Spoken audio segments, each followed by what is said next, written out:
पण मी आणि विजयलक्ष्मी वरती गाड्यावर चढायला चालू केलं की सगळी रोपवेन जाणार होती कारण त्यांच्याकडे ड्रोन तर नव्हती त्यामुळं ती चालत जाताना माझ्या अंगावर काटा आलता कारण की एवढं मोठं साम्राज्य करणं सोपं नाही. कृष्णात जाताना तर खरोखर सांगतो लय म्हणजे लय भारी वाटतंय. त्याच्याबद्दल सगळेजण पाया पडून कोणी वरती जायला सुरुवात केली आणि आम्ही पण पाया पडला आणि मग जायला चालू केलं. त्यांना पहिला पारंपरिक चुना मळण्याचा घाणा दिसला बघा. हनुमानाची मूर्ती पण 2 3 पैसोर द्यायला खरं माझ्या अंगावर काटा आलाय. पाणी प्यायचं काय टेन्शनच नाही कारण असं काही झऱ्यात न आलेलं पाणी डायरेक्ट आम्ही प्यालतो. पटन झालं एवढ्या खालनं वरती आलोय.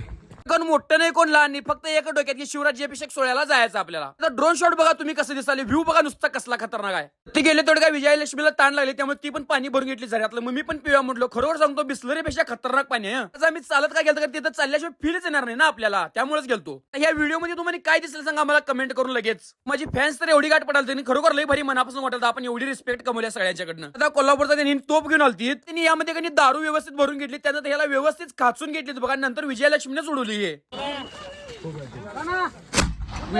ती पोचल्यावर खरं सांगतो एवढं भारी वाटायचं की नुसतं तुम्ही आता ड्रोन शॉट बघा इथलं रायगडचं.